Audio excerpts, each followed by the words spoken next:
ओम शांति।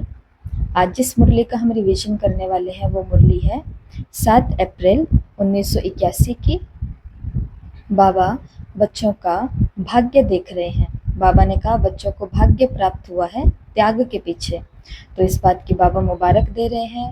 दिन रात बच्चे जो सर्विस में लगे हुए हैं, ऐसे सर्व कल्प पहले वाले सिकिलते बच्चों को देख करके बाबा हर्षित होते हैं। जैसे बाप को बच्चों की याद आती है, ऐसे बाबा ने देखा कि बच्चे भी सदा बाप को याद करने में और बाप की श्रीमत पर चलने में रात दिन लगे हुए हैं। बाबा ने तकदीर की तस्वीर बच्चों की देखी है कि वह संगम युगी बच्चे वहाँ, और इसको देख करके बाप दादा को बहुत फकूर होता है। इतने तकदीरवान हो जो लास्ट जन्म तक भी आपके तकदीर की तस्वीर मस्तक में महिमा के द्वारा, मुख में गीतों के द्वारा, हाथों से चित्रों के द्वारा और नैनों में स्नेह के द्वारा तकदीर की तस्वीर खींचते हैं। अब तक भी आप श्रेष्ठ आत्माओं के शुभ घड़ी को याद कर रहे हैं कि फिर वो कब आएंगे। आह्वान की धूम मचाए हुए हैं। तो ऐसे तुम तकदीरवान हो जो स्वयं बाप भी आपके तकदीर के गुण गाते हैं। अंतिम भक्त तो आपके चरणों को भी पूछते हैं, सिर्फ आपसे क्या मांगते हैं कि हमें अपने चरणों में ले लो। बाबा ने कहा इतनी महान आत्माएं हो तो सदा अपने श्रेष्ठ स्वरूप, श्रेष्ठ तकदीर की तस्वीर स्मृति में रखो। इससे क्या होगा? बाबा ने कहा जैसी स्मृति होगी वैसी आपकी स्थिति हो जाएगी, जैसा चित्र होगा वैसा ही आपका चरित्र बन जाएगा। तो सदा अपना संपूर्ण चित्र अपने सामने रखो तो आपका चरित्र भी श्रेष्ठ बन जाएगा। बाबा ने कहा फिर मेहनत की कोई ज़रूरत नहीं पड़ेगी, पर मेहनत करनी क्यों पड़ती है? क्योंकि बाबा ने आज की मुरली के अंदर एक कमी सुनाई। मेहनत का अनुभव क्यों होता है, मुश्किल क्यों लगती है, ये संकल्प क्यों आते हैं कि हम निर्बल अनुभव कर रहे हैं? इसका कारण है कि सुनने के बाद मनन नहीं करते। तो जो आज की मुरली का हेडिंग है कि मनन शक्ति द्वारा सर्व शक्तियों के स्वरूप की अनुभूति करो, तो मुरली के अंदर बाबा ने बच्चों के तकदीर की तस्वीर देखी, बच्चों का भाग्य देखा, बच्चों का त्याग भी देखा, और रात दिन बच्चे श्रेष्ठ मत पर चल रहे हैं, बाबा ने ये भी देखा। और बाबा ने वाह संगम युगी बच्चे वाह ये फकूर से भी कहा। परंतु इतना सब कुछ प्राप्त होते हुए भी बाबा ने देखा कि बच्चों को मेहनत करनी पड़ रही है। इसका कारण बाबा ने बताया क्योंकि श्रेष्ठ स्मृति में नहीं रहते हैं, इसलिए स्थिति भी श्रेष्ठ नहीं रहती है। सुनने के बाद मनन नहीं करते हैं। तो आज का पहला होमवर्क जो सभी को करना है, 21 ऐसे वाक्य लिखने हैं जो इससे जुड़े हुए हों। जैसा चित्र वैसा चरित्र, जैसी स्थिति जैसी समृद्धि वैसी स्थिति। या फिर एक स्लोगन ये भी है, जैसा अन्न वैसा मन, जैसा पानी वैसी वाणी, जैसी अवस्था वैसी व्यवस्था। तो बाबा ने इस पॉइंट के ऊपर हमें आज ध्यान खिंचवाया। तो ये आज का पहला होमवर्क है जो सभी को करना है। आगे बाबा मुरली में बताते हैं जैसे शरीर की शक्ति के लिए सबसे ज़्यादा पाचन शक्ति अर्थात हजम करने की शक्ति की आवश्यकता है, वैसे ही आत्मा को शक्तिशाली बनाने के लिए मनन शक्ति की भी इतनी आवश्यकता है। मनन शक्ति से बाप द्वारा सुना हुआ जो ज्ञान है वो अनुभव बन जाएगा। तो जितना हम मनन करेंगे उतना ये ज्ञान है ये हमें स्वयं का अनुभव होगा। जिस प्रकार बाबा ने उदाहरण दिया कि थाली के अंदर भोजन आता है तो वो भोजन अलग है, शरीर अलग है, लेकिन जैसे ही हम उस भोजन को खाते हैं, भोजन शरीर में जाता है, पचना शुरू होता है और वो हमारा खून बन जाता है, तो अब हम कहते हैं कि ये मेरा खून है। इसी प्रकार बाबा ने कहा जो बाबा का ज्ञान है, जो बाप से आ रहा है, वो ज्ञान को जब हम मनन करेंगे तो इसका पहला अनुभव हमें ये होगा कि ये ज्ञान हमारा खुद का बन जाएगा। मनन शक्ति द्वारा स्व की शक्ति भी बन जाएगी। इसलिए बाबा ने कहा मनन शक्ति को बढ़ाओ। पहली पॉइंट सुनने के बाद मनन द्वारा समृद्धि स्वरूप हो जाने से समर्थि भी आ जाएगी। तो मुरली का एक एक पॉइंट सुनते जाना है, या फिर पूरे दिनचर्या के कार्य करते समय बीच में 1 मिनट या 2 मिनट का भी समय निकले। जिस प्रकार से हमें बीच बीच में समय मिलता है, तो हम सभी बीच में फ़ोन उठा करके चेक करते हैं कि किसी का कॉल, किसी का मैसेज या किसी के अपडेट्स तो नहीं आए हुए। बस वैसे ही हम सभी के मोबाइल के अंदर आजकल मुरली आ रही है, तो फ़ोन को खोलना है, टेलीग्राम को निकालना है, ग्रुप में जाना है और जा करके बस मुरली का एक लाइन पढ़ो।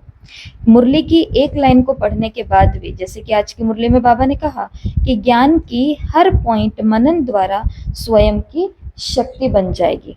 तो एक पॉइंट को लेना है, पूरी मुरली को नहीं, एक पॉइंट को लो और फिर अपने काम में लग जाओ। अब उस पॉइंट के ऊपर मनन करो कि बाबा ने ऐसा क्यों कहा। जैसे कि यहाँ पर बाबा ने एक पॉइंट दिया है, मैं हूं ही मालिक।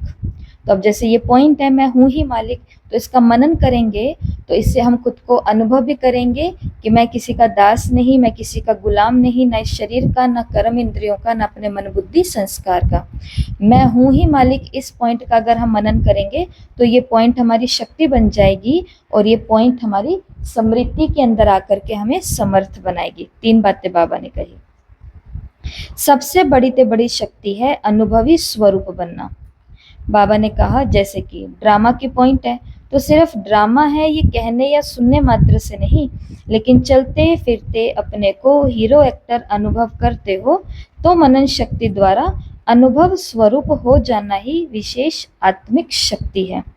आगे बाबा ने कहा अनुभवी जो होता है वो सदा अनुभव की अथॉरिटी से चलता है। मतलब उस आत्मा को कोई भी, मुरली के अंदर बाबा ने कहा वो आत्मा कभी भी, अनुभवी आत्मा कभी भी धोखा नहीं खा सकती है। ऐसा बाबा ने मुरली के अंदर बोला, कभी भी धोखा नहीं खा सकती है। अनुभवी आत्मा कभी भी विचलित नहीं हो सकती है। अनुभवी आत्मा का एक बोल 1000 बोलों से भी ज्यादा मूल्यवान होता है। क्यों? क्योंकि बाबा ने कहा अनुभवी आत्मा अथॉरिटी से चलती है, सुनी सुनाई बातों से विचलित नहीं हो सकते हैं, कभी डगमग नहीं होते हैं। अनुभवी का एक बोल 1000 शब्दों से भी ज्यादा मूल्यवान होता है। अनुभवी सदा अपने अनुभवों के खजाने में संपन्न और मगन रहते हैं। ऐसे मनन शक्ति द्वारा हर पॉइंट के अनुभवी सदा शक्तिशाली, माया प्रूफ, विघ्न प्रूफ और अंगद के समान होते हैं। तो इसलिए आज की मुरली के अंदर बाबा एक ही बात को कह रहे हैं कि पूरी मुरली नहीं, पर मुरली के अंदर से एक ज्ञान की पॉइंट उठाओ, या एक कोई स्वमान, या एक कोई बात जो आज मुझे बहुत बहुत बहुत अच्छी लगी, उस एक पॉइंट को लेना है और उस एक पॉइंट के ऊपर अब मनन करना है। तो मनन किया हुआ हमारी शक्ति भी बनेगा, हमारा ज्ञान बनेगा, हमारा स्वरूप बनेगा, और इस अनुभव की अथॉरिटी से हम चलेंगे तो कभी धोखा नहीं खाएंगे, डगमग नहीं होंगे, विचलित नहीं होंगे। सभी खजानों के अंदर हम मगन रहेंगे, सदा खजानों से संपन्न रहेंगे और अंगद के समान हो जाएंगे। हिलाने वाला होगा परंतु हिलने वाला नहीं होगा। तो जिस प्रकार से अंगद ने जब पांव रखा तो उसने सभी को चैलेंज कर दिया और सबको हिलना पड़ा, अपनी अपनी गद्दी से उठ करके आना पड़ा। तो अंगद समान आत्मा हिलती नहीं है, पर वो माया को, विघ्नों को, सभी को हिला देती है। और ये सब कुछ किस आधार पर होगा? सिर्फ मनन शक्ति के आधार पर। तो चाहे ड्रामा की पॉइंट है, चाहे ज्ञान की पॉइंट है, ऐसा। और आगे बाबा ने मुरली में एक बहुत अच्छी बात कही कि शरीर भी जब बीमार होता है तो डॉक्टर्स बताते हैं कि कोई ना कोई विटामिन की कमी है। बाबा ने कहा आत्मा के अंदर भी जब कोई बीमारी लगती है तो इससे मालूम पड़ता है कि आत्मा के अंदर भी 3 विटामिन की कमी है, vitamin A, vitamin B, vitamin C. तो विटामिन ए है आत्मा की अनुभूति की कमी, विटामिन बी है परमात्मा से संबंध की कमी, और विटामिन सी है ड्रामा के गोह्यता के अनुभव की कमी। तो ए का मतलब आत्मा, बी का मतलब बाबा अर्थात परमात्मा, और सी से हम याद कर सकते हैं ड्रामा या फिर क्रिएशन, सी फॉर क्रिएशन, रचना।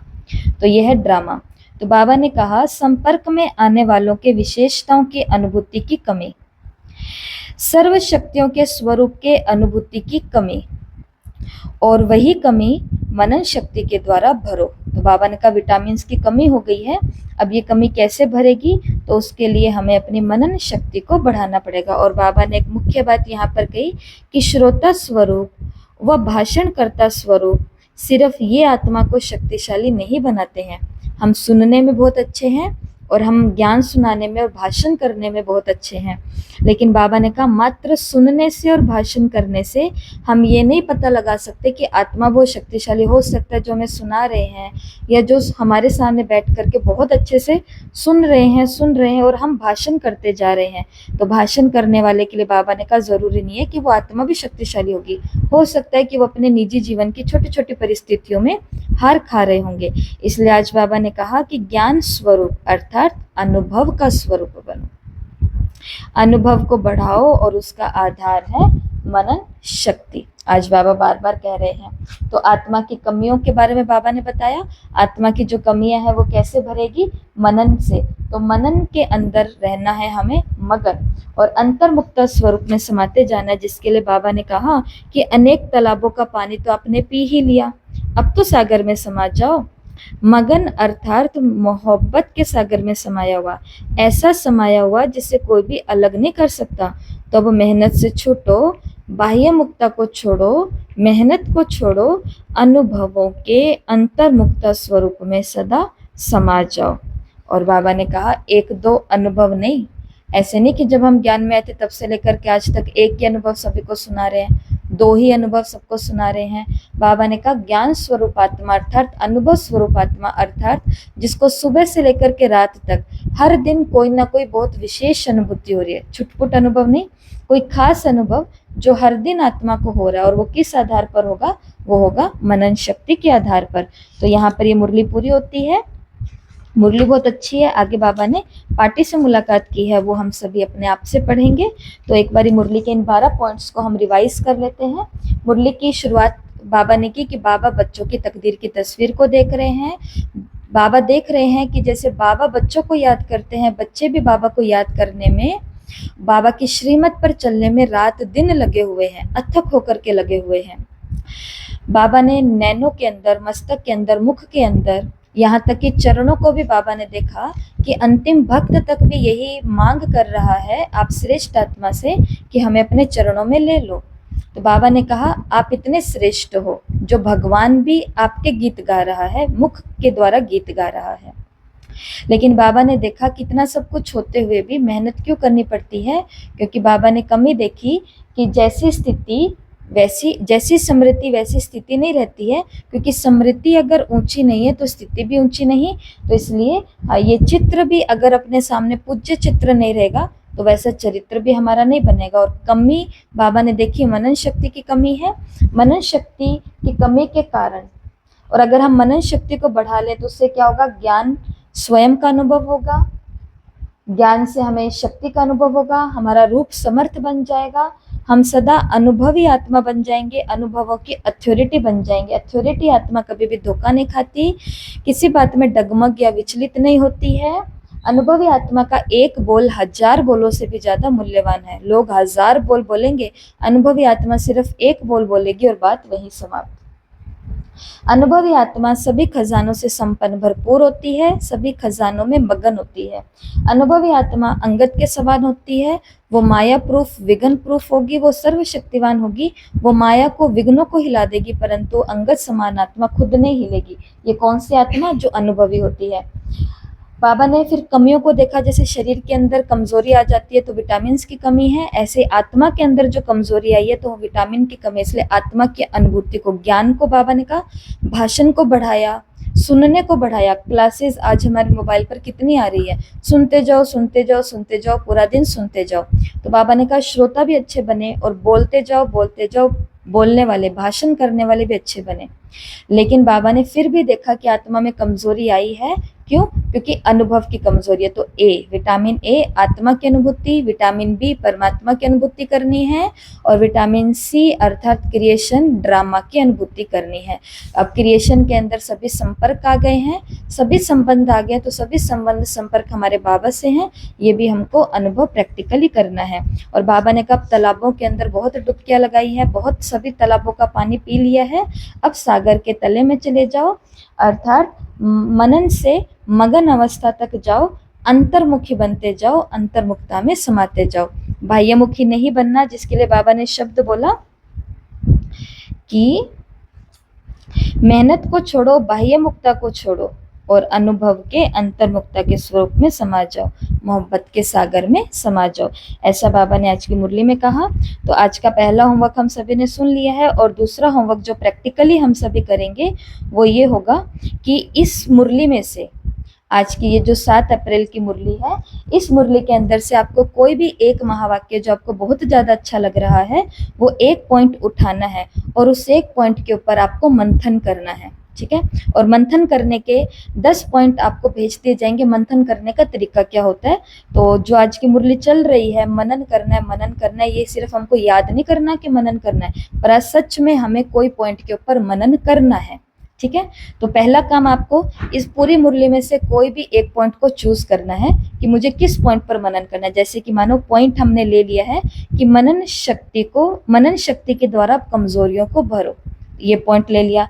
या फिर पॉइंट हो सकता है कि अंतर्मुक्ता स्वरूप में अब समा जाओ, ये पॉइंट हो सकता है। एक पॉइंट ये हो सकता है आत्मा के अंदर ABC विटामिन को अब भरना है, ये वाला पॉइंट हो सकता है। या फिर पॉइंट हो सकता है जैसा चित्र वैसा चरित्र, जैसी स्थिति जैसी समृद्धि वैसी स्थिति। तो कोई भी एक पॉइंट जो आपको अच्छा लगे पूरी मुरली के अंदर से वो एक पॉइंट उठाना है, उस एक पॉइंट को स्थिर करना है, पहला काम। दूसरा काम, उस पॉइंट को छोटे छोटे भागों में बांट देना है। जैसे चित्र को अलग कर दिया, चरित्र को अलग कर दिया। चित्र क्या होता है, तो चित्र का मतलब ये फोटो वाला चित्र नहीं, चित्र का मतलब मेरा पूज्य स्वरूप, चित्र का मतलब मेरा फरिश्ता स्वरूप, चित्र का मतलब मेरा आदि अनादि स्वरूप, चित्र का मतलब मेरा ये बीके ब्राह्मण ब्रह्मा कुमारी ब्रह्मा कुमार स्वरूप, ये है चित्र। और दूसरा भाग है चरित्र। तो ऐसे जो भी आप पॉइंट लोगे उसको छोटे छोटे भाग में बांट देना।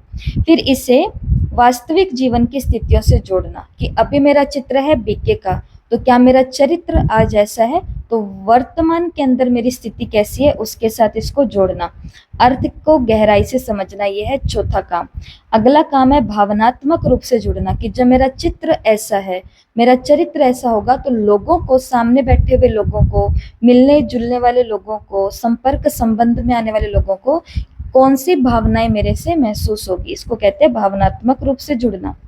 आत्म प्रयोग पर ध्यान देना कि मैं इसके ऊपर मेडिटेशन कौन सा कर सकती हूँ, और इसके लिए हमें अगला काम करना है वो है कल्पना उत्पन्न करें। मतलब कि अगर चित्र चरित्र की बात हो रही है और मुरली के अंदर बाबा ने भक्त और पूज्य के चरणों की बात करी है, तो वे कल्पना करो एक भव्य मंदिर है जहाँ पे सभी भक्तों की कतार लगी हुई है और मैं चरित्रवान आत्मा वहां पर हूँ, और सच में मैं नैनों द्वारा, मस्तक द्वारा, मुख द्वारा, हस्तों द्वारा, चरणों द्वारा उस आत्मा को गुणों का, चरित्रों का दान कर रही हूँ। तो ऐसी कोई विजन बनाना है। और आठवां काम जो हमें करना है वो है अब इस पॉइंट के ऊपर पूरा दिन कोई ना कोई बात की धारणा करनी है। कि जैसे अगर किसी से भी मिल रहे हैं तो सबसे पहले उसका चित्र निकालना है। सामने माता जी आ गए हैं, मम्मी आ गए हैं, पापा आ गए हैं, भैया आ गए हैं, पति आ गए हैं, पत्नी आ गए हैं, कोई भी आ गया, तो उसका वो वाला चित्र नहीं देखना जो भी है, उसका कौन सा चित्र देखना है कि आत्मा परम धाम में शिव बाबा के नजदीक रहने वाली बहुत श्रेष्ठ आत्मा है।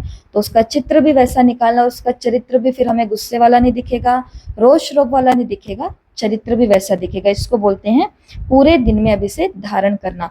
9वां पॉइंट है इसे स्मरण द्वारा आत्मसात करना, बार बार इसको याद करना कि आज जो हमारा 1 मिनट मेडिटेशन होता है, हर घंटे में 1 मिनट याद कर लेना कि आज का मेरा होमवर्क क्या। और लास्ट में है 10वां पॉइंट, अपने अनुभवों को लिखना कि आज पूरा दिन मैंने इस पे मनन किया, इसको धारण किया, इसको आत्मसात किया, इसको शेयर किया, इसको लागू किया, तो इसका अनुभव क्या है। तो 2-4 लाइन में आपको आज अपना कोई भी पॉइंट का अनुभव लिख करके भेजना है। तो आज का पहला होमवर्क ये है। दूसरा होमवर्क ये है कि मुरली से कोई भी ज्ञान के एक पॉइंट को लेना है और इन 10 पॉइंट विधि का उपयोग करते हुए उसका मंथन करना है। तो जिस पॉइंट का आप मंथन कर रहे हो वो आपका टाइटल होगा और उसके नीचे आपने क्या क्या इन 10 स्टेप्स को लागू किया है वो लिखते हुए लास्ट में आप अपना अनुभव शेयर करना, ठीक है। तो आज का यही हमारा होमवर्क है। मुरली को सभी एक बारी फिर से पढ़ेंगे। ओम शांति।